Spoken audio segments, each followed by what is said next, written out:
Hey y'all, welcome back to my channel. My name is Belle and this is the Belle Perspective, and today we're going to be reviewing Love and Marriage Huntsville. And I could give you 1,000 excuses as to why I haven't posted this video, but I won't even waste your time. Let's just get into it. So I have to keep reminding myself that Melody married Martell when she was really young, because there's a lot of red flags with Martell that in my older age I would have been able to clock a long time ago. But I have to remember that she was really young, and she, you know, when you're young, you're not really paying attention to red flags. You're kind of just proceeding and going on and not really paying attention to everything that's going on. Dr. Francis laying into Tiffany and Lewis, and I love how Dr. Francis called them out, and he specifically called out Tiffany and the game that she plays. And that's exactly, I could not put my finger on it. Tiffany reminds me of a white woman. She gives me Karen vibe. It's one of those people who I'm not touching you, I'm not touching you, but you know that it's annoying and you need to stop. Like, I know you're not touching me, but you even doing this is too much. You need to back up, and they're doing it to annoy you without, you know, really causing any type of physical harm or danger to you, if that makes any sense. And so Dr. Francis called them out and said, you play a game, and then when you're called out on playing the game, you play a game of not playing a game. And I was just like, Dr. Francis, he know what he's talking about. I'm looking for a doctor trying to like deflect. But anyway, so the next day, Mar-sau's cooking in the kitchen. Lou comes in and basically apologizes and says, listen, I admit, you know, I was wrong. I came in and I judged your marriage, you know, as soon as I came in, and that's what Dr. Francis did to me today or yesterday, and I didn't appreciate that. Now, I did notice that they had on these shirts, and I was wondering at first, because, you know, they often have shirts that advertise their different businesses or different organizations and things like that they're involved in. But come to find out, it's a shirt that Dr. Francis gave them to wear. And I was really mad about that. I was like, why don't you wear the shirt from Dr. Francis? Like, he's really trying to give you guys some real advice and observations that he sees. The man is well over 60 years old. He's old enough to be your grandfather, great-grandfather. He has so much information, a wealth of knowledge, plus all of his experience, plus he is a doctor.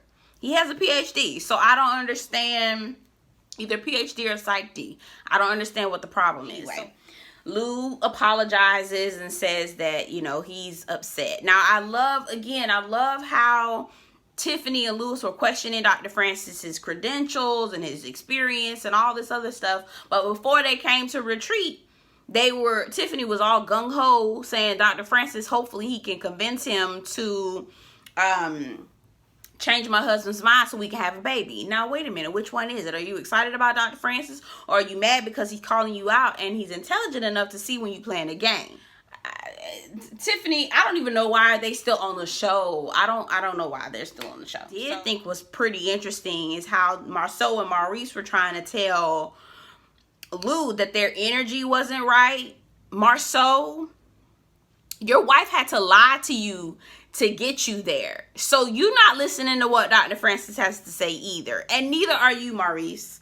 Y'all are not any better. The only reason why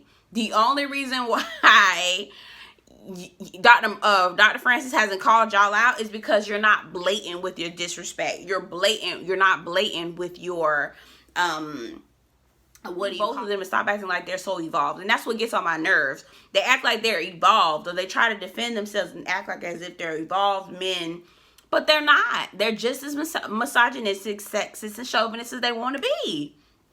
So anyway, from the last episode, this was a setup to get Marlene and Mel in the room.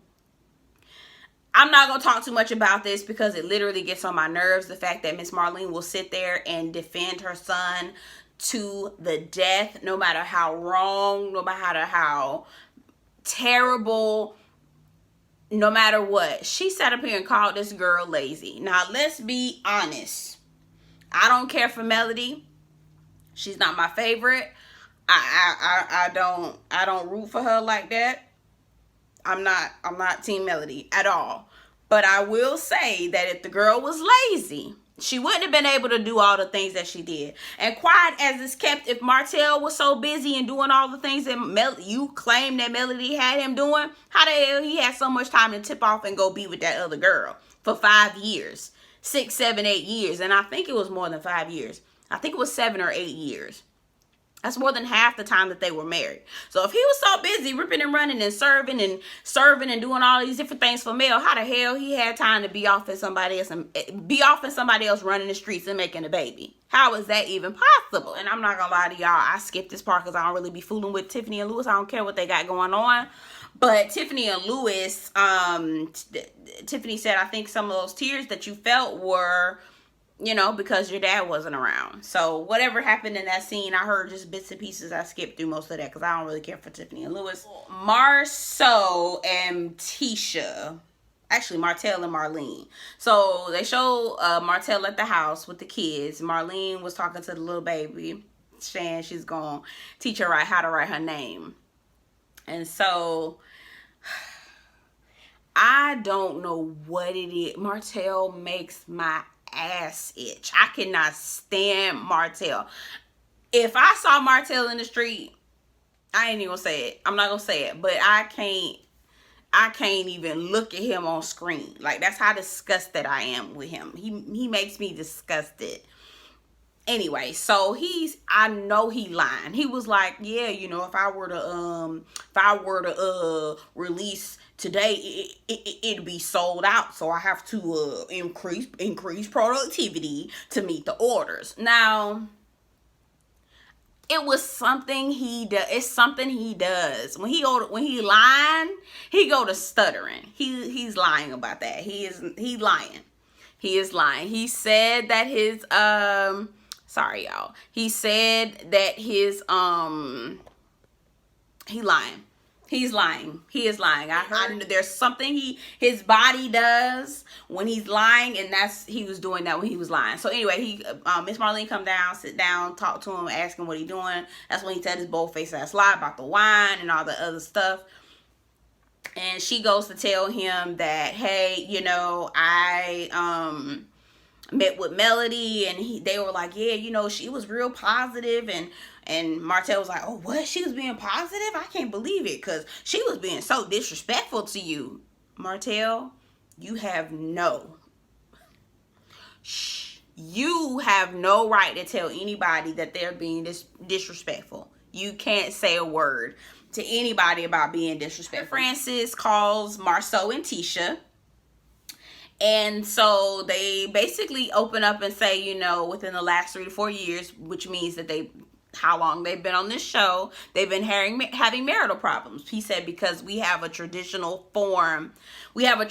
relationship. And so we've gotten a lot of outside forces that have been creating problems. Now, mind you, they flash back to all of the issues, and I started to get PTSD. I'm not going to lie to you, because when Martell told Mar-sau, you got 20 women, and then Tisha comes back to him and says, is any truth to it? 20 women? And he says, I can't answer that for you. You can't answer that for me. I got PTSD. I was like, no, ma'am. I personally would not have been able to handle that. Personally, okay? You know, it's been a lot of backlash, etc. Mar-sau, I can guarantee you that you contributed to most of the issues in your marriage. I will guarantee you that. There are outside forces. There are people that are making outside claims. But baby, I can guarantee that you're one responsible for most of the claims and most of the accusations, because how you handle them. Even if you are innocent. Which I do not believe. You still handle it well. And so Dr. Francis was looking like, Dr. Francis' face was my face. He was looking like, oh, you do? Oh, you did? A word? Okay. He was looking like that the whole time. That was my face. Dr. Francis' face was my face. So Dr. Francis got so tired and fed up. He was just like, all right, you know what? I'm going to wrap this up just to make this. Let's just wrap this up, okay? Because I know I ain't getting nowhere with you, and I don't feel like fighting with y'all tonight. He said, the truth does not need to be defended. It stands on its own. I said, baby, you read between the lines there. You read between the lines. Read between the lines. Okay, because that's good. That's good tea there for you. That's good there for you. That's good. So anyway, the other part was Tisha talking about God sent me this man, blah, blah, blah. I'm like, girl, first of all, don't blame God on that. He ain't had nothing to do with that mess. Second of all, girl, if this relationship is benefiting you, fine. If you're happy, fine. Say that they thought that Maurice was different than Mar-sau. No, I never thought that Maurice was different than Mar-sau. My grandma told me a long time ago when I was a little girl, she said birds of a feather flock together. Do you hear what I'm saying? Birds of a feather flock together. There is no way that Martell, Mar-sau, Maurice, and any other Mars or any other Quans, whatever else they got going on, there's no way that they can hang together and be friends and do what they do without being of like mind. They couldn't. They would not trust you or let you into their circle if they felt like you were on the up and up. Integrity is intimidating. Okay? Integrity is intimidating to men like that. They wouldn't.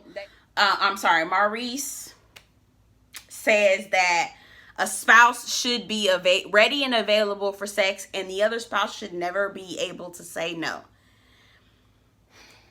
Kimmy then goes and defends and says, yes, he knows I have a right to my body. No, ma'am. No, ma'am. He did not say that. He did not say that. And I know you're defending him because he sounds crazy right now. He sounds crazy, borderline artist, and you're saying it because cameras are rolling. But sweetheart, no. He said what he said.